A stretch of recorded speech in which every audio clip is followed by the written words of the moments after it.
Who goes there with such loud knocking at my door? A cold, weary pilgrim, exhausted and poor. I was sent by the man at the wicket picket gate.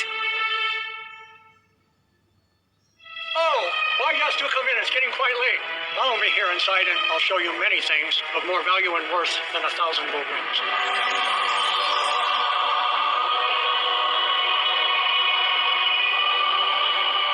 Once inside, the interpreter said with a smile, Look at and consider this painting a while. Unto God in heaven this man often looks, and in his hands are the very best of all books. The world behind him he earnestly seeks for holiness and truth in all that he speaks. By him the gospel of Jesus is spread, and an everlasting crown hangs over his head. And because he's lived and trusted in the Lord, in the next world God's glory will be his reward. What a wonderful painting. And such a great man. I hope to be like him one day if I can. Godly men like him are very hard to find. But someday you might find a friend like him by your side. Let's go on to the musty, dusty room for a lesson on the heart that I'll teach you with a broom.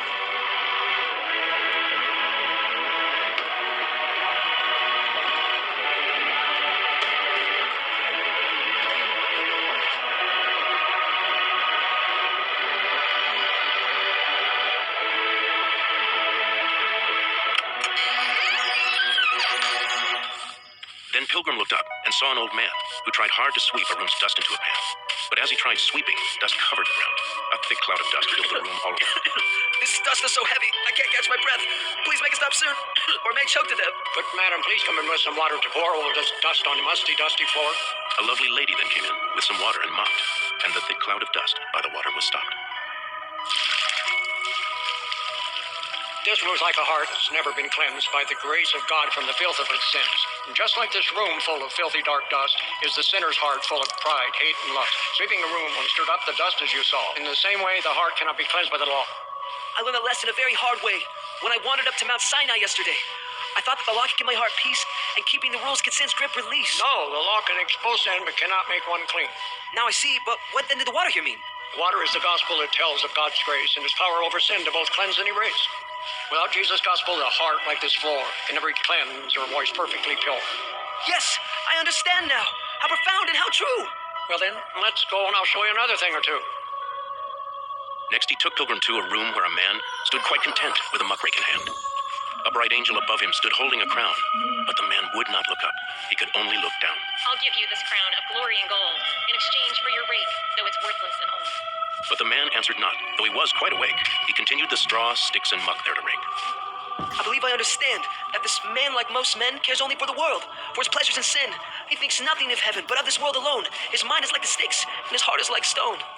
Though God's riches are free in Christ, this man stays poor, plus he can only look at the sticks on the floor. And like most men of the world, worthless muck they so love, thinking not of God's heavenly glory above. Lord, deliver me from this mind and this muckrake, I pray. Come, one more thing I'll show you and send you on your way.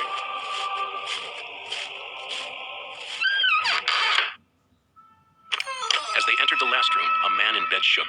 On his face was a dreadful and horrified look. Sir, why are you in terror? What caused your awful scream? This night in my sleep, I've dreamed a terrible dream. The heavens grew black, and the skies roared with lightning. And in agony I looked up at the clouds, dark and frightening. Then I heard a trumpet blast from heaven so loud. On a white horse rode a man, on a fiery cloud.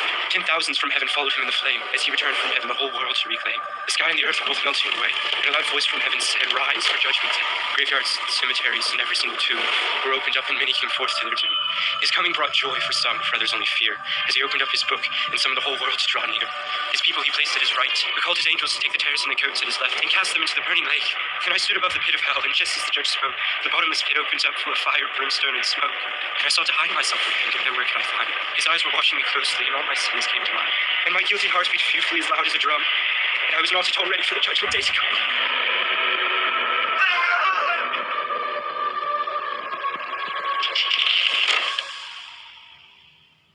I feel like this man and I have had the same dream. It has caused me like him to both tremble and scream. You know, by repenting and trusting in Jesus alone, you'll be prepared to stand before his righteous throne. Have you understood all these things, my friend? Yes, and I'll think of them often till my journey comes to an end. May the Comforter be with you always as your guide until the gates of heaven open and welcome you inside. Now, go to the cross, which you'll find down this way. Goodbye, my new friend. I've quite enjoyed your stay.